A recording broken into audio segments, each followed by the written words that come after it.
Question पढ़ लीजिए, कह रहा है कि a cell of internal resistance small r, internal resistance आपका स्मॉल आर आपका इंटरनल रेजिस्टेंस है, ठीक, through an external resistance, external resistance आपका क्या है, कैपिटल आर है, ठीक। कह रहा है the power delivered by the cell to the external resistance will be maximum, power maximum कब होगी, जब करंट मैक्सिमम होगा, और करंट मैक्सिमम का कंडीशन मैंने आपको बताया हुआ है R is equals to small r. Option D is the correct answer, और कुछ भी चेक नहीं करना है, कंडीशन आपका R is equals to R, कोई मैक्सिमम मिनिमा लगाने की जरूरत नहीं है, कंडीशन आपने मैक्सिमम पावर थ्योरम से आपने याद करी हुई है। अब आगे बढ़ते हैं, ठीक। इस क्वेश्चन को देखिए, ये बड़ा अच्छा क्वेश्चन है, और इसीलिए मैंने बोला था फॉर्मूला मत याद करिए, क्योंकि क्वेश्चन एग्जाम में आपका कुछ भी आ सकता है, एम और एन आपस में चेंज हो जाएंगे तो आप परेशान हो जाओगे। अब आइए हम लोग सवाल देखते हैं। उसने हमसे बोला n रोज ऑफ ईच, अब n रोज कर दिया उसने, n नंबर ऑफ रोज हैं, और m cells in the series are joint, मतलब समझो, ये देखिए इस तरीके से,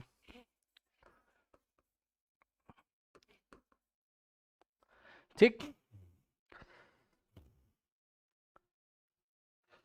नाउ देखिए, ये आपका ईएमएफ का, ठीक, और ये भी आपका ई का, ये भी आपका ई का, और internal resistance r r r, और पढ़ लो ध्यान से, एन रोज हैं, रोज कितनी एन है, और एम सेल्स इन सीरीज हैं, मतलब आपके ये देखिए इस तरीके से एम सेल्स लगे हुए हैं सीरीज में, एम क्या है, number of cells, m cells लगे हैं, और रोज आपकी कितनी है, रोज आपकी एन है, रोज आपकी कितनी है इस बार, एन रोज है, इस बार एन आपकी रोज है, ठीक,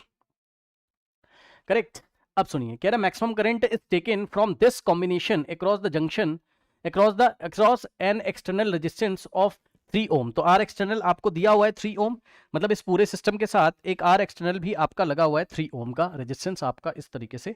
आपका लगा हुआ है, ठीक।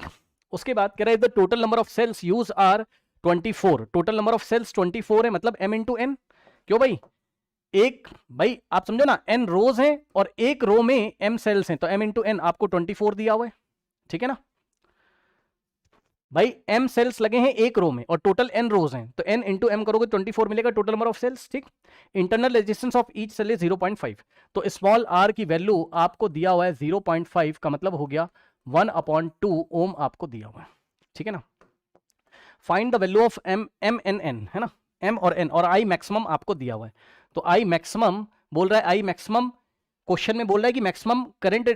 पढ़ लो, maximum current is taken from the combination, okay, तो मैक्सिमम करंट हमारा लिया जा रहा है, तो उसका मतलब क्या हो जाएगा, आर इंटरनल जो नेट होगा it is equals to R external, बस खत्म,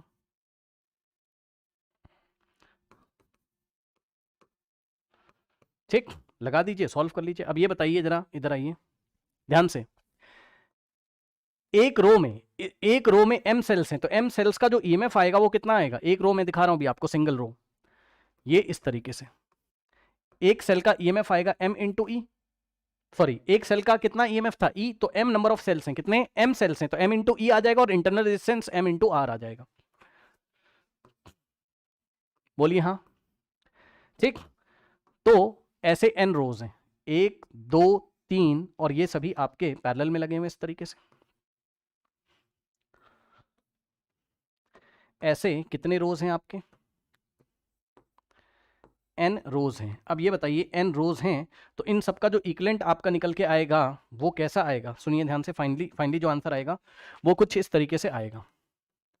सेल पे तो कोई फर्क नहीं पड़ेगा, सेल तो m इंटू ई का रहेगा, बस जो इंटरनल रेजिस्टेंस है वो आपका चेंज हो जाएगा, और इंटरनल रेजिस्टेंस क्या हो जाएगा, आर इक्वलेंट जो यहां पर निकल के आएगा, ध्यान सुनिएगा, आर इक्वलेंट जो निकल के आएगा वो कितना आएगा, एम आर तो रहेगा ही, और डिवाइडेड बाय स्मॉल n हो जाएगा। कौन कौन सोच सकता है भाई, एम आर आइडेंटिकल हैं, तो डिवाइडेड बाय पैरेलल में लगे हुए ना, और कितने लगे, n, ऐसे n नंबर लगे हैं, तो n से डिवाइड करोगे ना, अरे सोच लेना आप खुद से,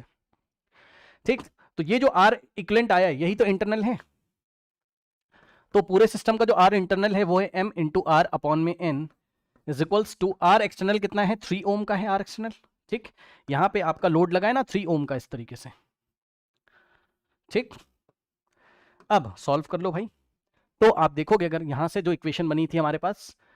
यहां से अगर आप वैल्यू निकालोगे n की इन टर्म्स ऑफ m या m in terms of n आप निकालेंगे, तो थोड़ा सॉल्व कर लीजिए पहले, m upon n into small r की जगह 1/2, तो 1/2 रखोगे स्मॉल r की जगह, तो कुछ ऐसा,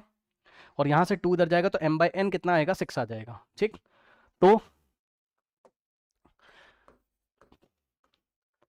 m बाई n आपका कितना आ जाएगा, 6 आ जाएगा। और m की वैल्यू n के टर्म्स में अगर हम लोग निकालेंगे, m into n is equals to 24, तो m की वैल्यू 24 बाय n अगर आप निकालते हैं और यहाँ अगर आप रखते हैं तो स्मॉल m की जगह आप रखते हैं 24 डिवाइडेड बाय n और अपॉन में n इज इक्वल्स टू 6, तो यहाँ से आता, ठीक, तो 24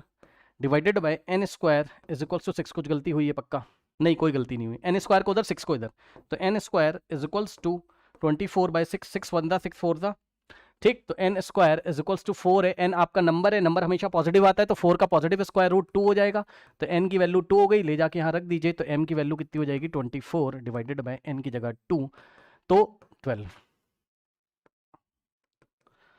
तो m आपका आ जाएगा 12 और n आ गया आपका 2। बताइए कोई डाउट है? आइए बढ़ते हैं हम लोग नेक्स्ट क्वेश्चन की तरफ।